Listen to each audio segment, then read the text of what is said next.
Hello, well, I've got something unusual for you today. As usual, I hope.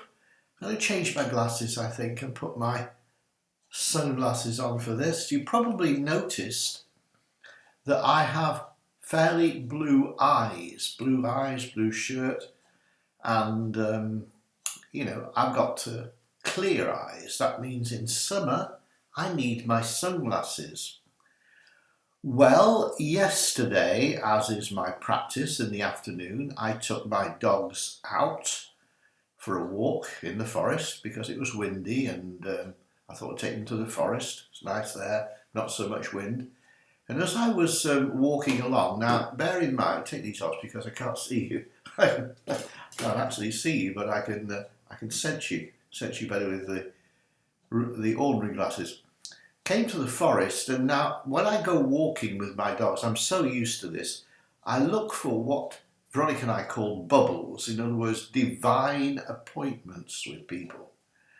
And usually those divine appointments end up with one of us explaining the gospel, and some people even got healed and born again on these encounters, these bubbles of divine encounter. I saw this man sat down on a stone. He's about 60, I suppose, a youngster. And he was all alone, and I thought, well, I'll talk to him, and he started fussing the dogs.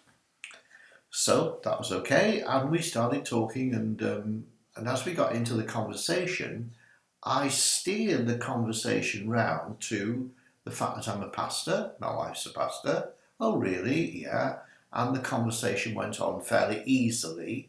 And then I got to explain that we are a spirit, we have a soul, a personality, mind, will and emotions, and we live in a body, etc. And what physical death is, where the spirit leaves the body and so on. That sort of depth of conversation.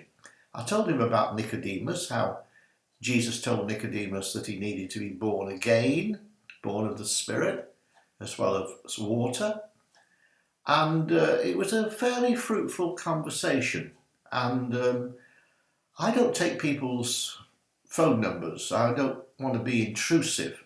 I gave him my wife's mobile phone, but I didn't give him any other details. And I just left it at that. He said, well, what if I want to contact you? I said, well, you've got the phone, but you don't have my phone number. So he offered me his phone number and his address. So I'm hopeful that the man has got a spark of interest in the gospel. It's a rare thing to find somebody like that in France. So, as I say, I looked for bubbles, and I left this man quite happy, took the dogs up into the forest, and as soon as I left the man, the dogs were off lead, and I was with my sunglasses and my leads around my neck and so on. And this huge dog, a youngster, came bounding out of the forest. The young man was with him, no control whatsoever. This dog knocked Lenny for six. Lenny's only a little Yorkshire. And he knocked him for six, and I was concerned if Lenny was hurt or not, and I shouted at the dog and pulled him by the collar and got my dogs as safe as I could.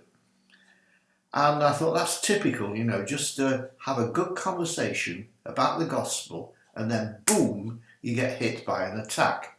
So I wasn't particularly happy about that, and I rebuked the devil and went on my way in the forest, took the dogs up, and they had a nice time in the forest. Anyway, on the way back, I thought, where are my sunglasses? I wasn't wearing them, and so I looked in all my pockets. And I was on the way home then, out of the forest, and on the way home I realised that in the jolting and kerfuffle with the dog that had attacked us, my sunglasses must have got knocked out of my grasp or out of my pocket or wherever they were, and they will be in the forest and I would have to go back. So I was not a happy camper, so I came back and I said to Ronnie, I've lost my sunglasses. And I came into the garden, and our house has got a front door and a terrace. And there was a neighbour who used to live near us. He wanted to talk to us. He's just bought a new car and he wanted to show it off and so on. And I said, Ronnie, I've got to go back those sunglasses, these sunglasses, are important to me in the summer especially. And so she said, okay.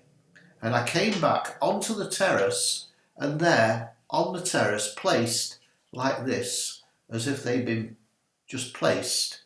They were not random, they had been placed on the terrace, on the wrought iron facade of the terrace there, and they were just sitting there. And just looked at them, and I said, well, how did they get there? And I said to Ronnie, you can carry on talking to Mark. The sunglasses have been delivered home and safe. So this is the kind of care. I mean, this doesn't happen very often, but when it happens, you realise God's care. There's another story about sunglasses where I lost them when I was in another house near Toulon, and they were in a barbecue, and I couldn't find them, and God showed me where they were. I don't know if it's the same sunglasses, but God looks after me, even in detail, of where are my sunglasses. He knows I've got blue eyes. He made me with blue eyes. And so he's concerned, and he placed them so gently on the front terrace, and there they were. No returning to the forest, no searching amongst the undergrowth, no double trip, no nothing. Just thank you, Jesus, for your care for me and for returning my sunglasses. So if you've lost something, just ask the Lord where it is. He'll show you. And just believe as you go out, angels are with you. They're guarding you, and they're guarding the details of your life, even your sunglasses. God bless you. Thanks for listening.